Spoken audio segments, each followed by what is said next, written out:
지난주 수요일이죠. 11월 16일 저녁에 소나무 합창단 제1회 정기 연주회가 울산 문화예술회관에서 개최가 되었습니다.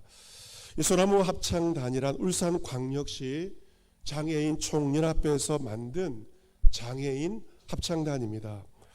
소나무 합창단, 나무 이름이기도 하지만 나름의 의미를 부여하였는데 소망을 나누는 무대, 그렇게 해서 소나무 합창단이라는 이름을 지었는데 장애인들만이 아니라 비장애인들도 함께 하는 합창단입니다. 총 29명의 단원들 가운데 장애인 20명, 시각장애인, 지체장애인, 청각장애인 여러 부류의 장애인들 20명과 비장애인 9명이 함께 하모니를 이루고 있고 우리 교회 고경숙 집사님이 알토 파트 단원으로 활동을 하고 있습니다. 이 불편한 가운데도 최선을 다해서 무대에서 공연하는 단원들의 모습을 보기만 해도 참 감동이 되었습니다.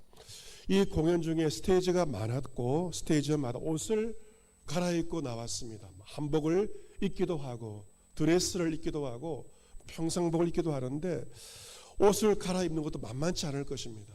그런데 최선을 다해서 무대에 임하는 그들의 모습을 보게 되었습니다. 다음 날은 전국 장애인 합창대에 출전을 한다고 하였는데 감사하게도 은상을 받고 돌아왔다는 기쁜 소식도 듣게 되었습니다. 그 합창단 연주에서 들은 말이 있습니다. 팜플렛에도 있었고 사회자와 관계자들이 했던 말인데 그것은 장애는 차이입니다. 편견은 차별입니다. 하는 말입니다. 장애는 차이이고 편견은 차별이라는 말입니다. 물론 장애인과 비장애인 사이에 차이는 있겠지만 그 차이 때문에 차별해서도 차별받아서도 안 된다는 말이었습니다. 오늘 성경 본문 사도행전 10장에서도 사도 베드로는 차별 없는 복음에 대해서 설교를 하고 있습니다. 같이 해볼까요? 차별 없는 복음, 차별 없는 복음에 대해서 설교하고 있는데 유대인인 베드로가 이방 사람인 백부장 고넬료 요청을 받아서 그의 집에 가서 함께 하고 있습니다. 당시 유대인의 법으로서는 유대인이 이방인과 함께 있는 것은 위법이었습니다. 하지만 베드로는 천사의 지시를 받아 고넬료의 집에 가서 그 요청을 받고 설교를 하고 있습니다. 베드로와 고넬료, 유대인과 이방인들이 모두 하나님 앞에 서 있는 것입니다. 이 설교는 성경에 기록된 베드로의 세 번째 설교입니다. 베드로의 첫 번째 설교는 어떤 설교였습니까? 오순절에 성령이 임하자 성령 강림 직후에 베드로가 한 설교가 첫 번째 설교입니다. 두 번째 베드로의 설교는 어디에서 한 겁니까? 성전 미문에서 나면서부터 걷지 못하고 구걸하던 그 남자를 일으켜 세웠을 때, 그가 치유되었을 때 모이던 많은 사람들 앞에서 베드로가 두 번째 설교를 한 것입니다. 그 첫 번째, 두 번째 설교에 대해서 유대인을 대상으로 한 설교였다면 오늘 베드로의 세 번째 설교는 유대인이 아닌 이방인들 앞에서 그런 설교를 하고 있습니다. 본문 34절과 35절은 베드로의 설교의 서론격에 해당됩니다. 베드로가 입을 열어 말합니다. 내가 참으로 하나님은 사람의 외모를 보지 아니하신다 라고 말하면서 설교를 시작합니다. 본문에 외모를 보지 않는다, 이 말씀은 차별하지 않는다, 편애하지 않으신다 하는 겁니다. 사람은 외모를 보고 편애하기도 하고 그것을 가지고 차별을 하기도 합니다. 심지어 가족 간에도 그러한 일이 벌어지기도 하고 성경의 요셉의 가정, 바로 아버지 야곱이 요셉을 편애하기도 하였던 것입니다. 이처럼 사람은 편견을 가지고 편애하기도 하고 차별을 하지만 우리 하나님은 결코 그렇지 아니하십니다. 외모를 보고 하나님은 차별하지 아니하신다 라고 베드로가 입을 열고 있습니다. 무엇을 보시는가? 35절에 하나님께서 보시는 것이 나와 있죠. 각 나라 중 가운데서 하나님을 경외하며 의를 행하는 사람은 다 받으시는 줄을 내가 하나님의 은혜를 통하여 받고 깨달았다라고 말하고 있습니다. 사람들은 외모를 보지만 하나님은 무엇을 보십니까? 중심을 보시죠. 하나님은 우리의 겉모습 보지 않으세요. 우리의 내면을 보십니다.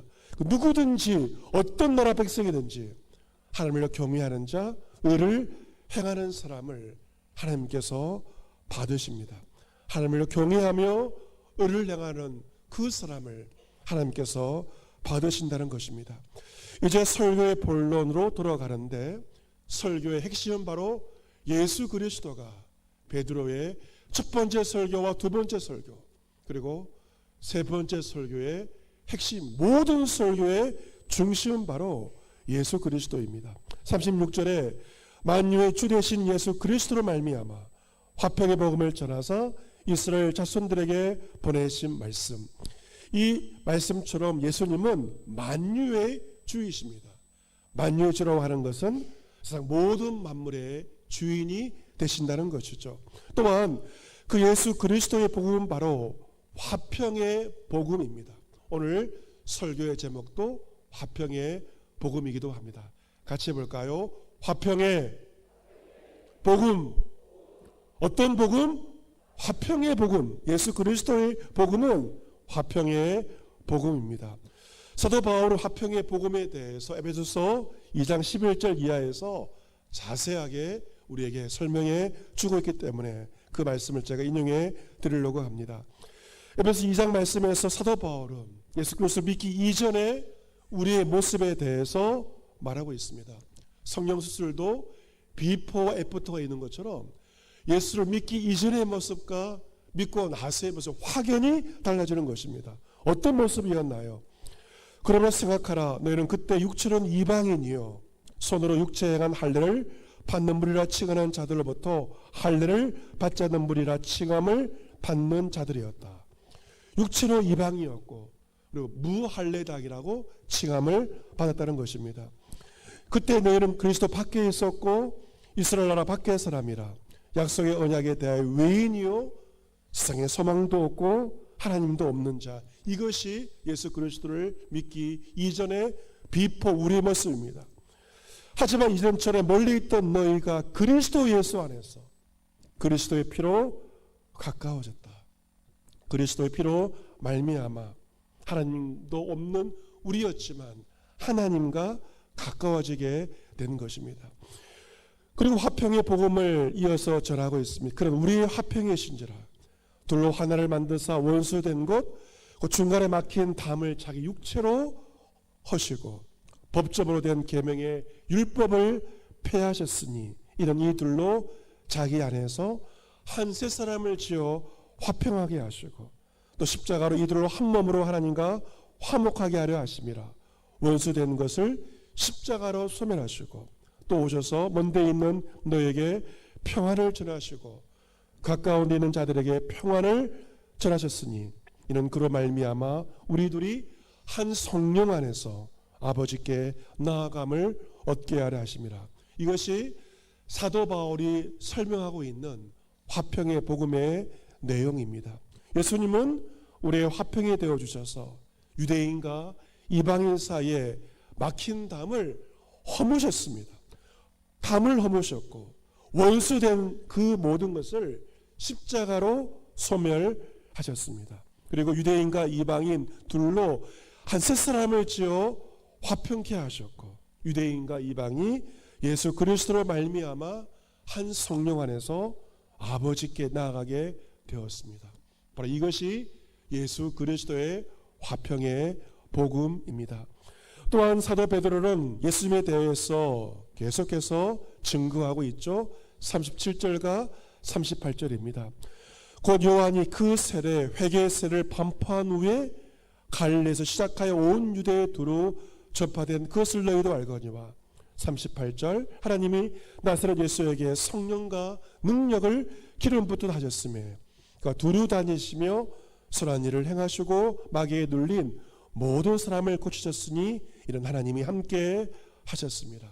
3년간 공생의 사역을 요약해서 이렇게 설교를 하고 있습니다. 하나님 예수님에게 성령을 부어주셨고 능력을 기름부터 부어주셨습니다. 예수님은 자신의 능력이 아니라 성령의 능력과 능력을 가지고 사역을 하신 것입니다. 저를 위해 기도해 주실 때 이 말씀을 가지고 기도해 주시기를 부탁드리겠습니다. 성령과 능력을 부어주셔서 저 역시 저의 사역을 하나님의 성령의 능력으로 그 능력 가운데 이 사역을 감당할 수 있도록 저를 위해서도 기도해 주시면 감사하겠습니다. 예수님은 성령과 능력을 받아가지고 두루 다니시면서 한 곳에 머물지 않으셨습니다. 여기저기 두루 다니시면서 무슨 일을 하셨을까? 오늘 말씀 보시면 선한 일을 행하셨다라고 기록되어 있죠. 이 선한 일이란 세상에 유익을 주는 일을 하셨다는 것입니다. 세상을 이롭게 하신 것입니다. 세상을 위해서 좋은 일을 예수님께서 두루 다니시면서 행하신 것입니다. 예수님께서 세상을 두루 다니시면서 세상을 이롭게 하신 것처럼 그의 몸된 교회와 그의 성도들도 어떤 일을 해야 할 것인가? 세상 가운데서 세상에 유익을 주며 세상을 이롭게 하는 그 일을 감당해야 됩니다. 예수님은 또한 마귀에 눌린 모든 사람을 고치시고 그의 영혼과 그의 몸을 치유하시며 온전케 하신 것입니다. 베드로가 말합니다. 이 39절에 우리는 유대인의 땅과 예루살렘에서 그가 행하신 모든 일의 증인이다. 우리는 예수님이 행하신 모든 일들, 유대 땅에서 예루살렘 땅에서 행한 모든 일을 눈으로 보았습니다. 목격하였습니다. 이 모든 일에 우리가 증인입니다. 라고 베드로가 밝히고 있습니다.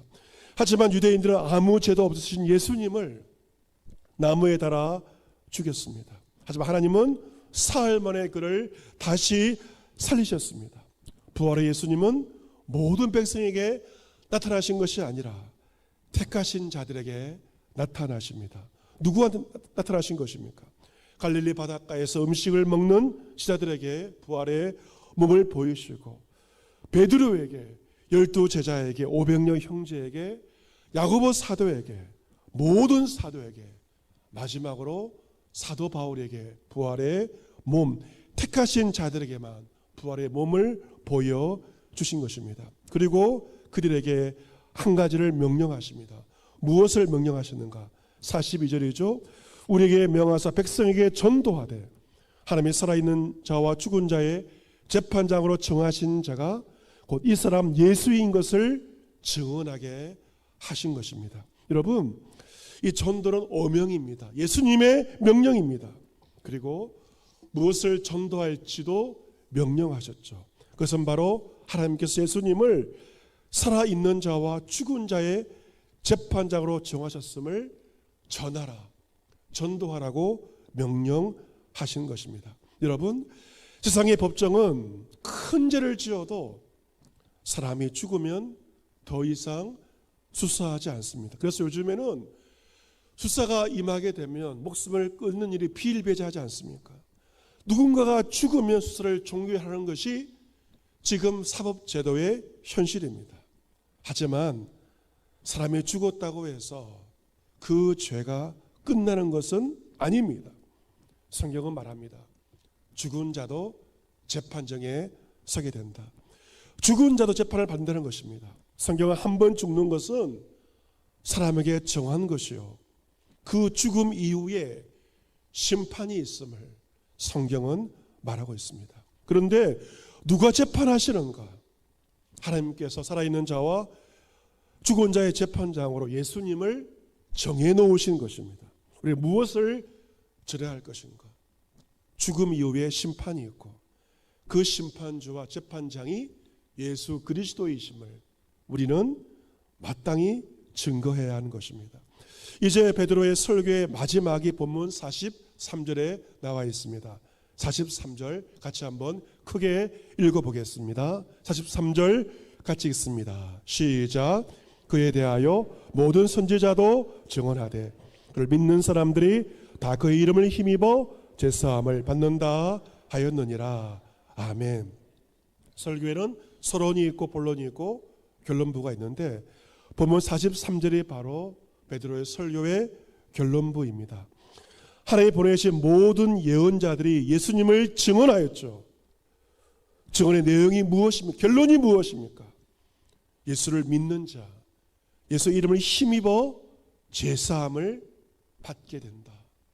죄로부터 용서입니다. 예수를 믿는 자 제사함을 얻습니다. 그리고 그 제사함을 통하여 몸의 부활과 영생을 얻게 됩니다. 우리는 사도신경을 통하여 이것을 고백하죠. 죄를 용서받는 것, 몸의 부활과 영생을 믿는 것을 날마다 고백하는 것처럼. 그런데 이 놀라운 세 가지, 죄의 용서, 몸의 부활, 영생, 이 엄청난 일은 바로 무엇을 통하여? 예수님을 믿음으로, 그 이름을 힘입음으로 얻게 됨을 베드로는 결론적으로 선포하고 있고, 베드로의 설교의 마지막은 바로 결론은 예수를 믿어라. 그의 이름을 힘입어서 제사함과 부활과 영생을 선포하고 있는 것입니다. 이것이 화평의 복음의 내용입니다. 그리고 이 화평의 복음에는 차별이 없습니다. 누구도 그 어떤 사람도 제외되지 않고 이 복음은 모든 사람에게 열려 있는 것입니다. 현대그룹 정주영 회장이 설립한 아산사회복지재단이 있습니다. 지금은 아들 정몽준 집사가 이사장으로 있는데 그 아산사회복지재단에서 아산상 의료봉사상을 이번에 또 수여를 하였는데 상금이 2억 원입니다.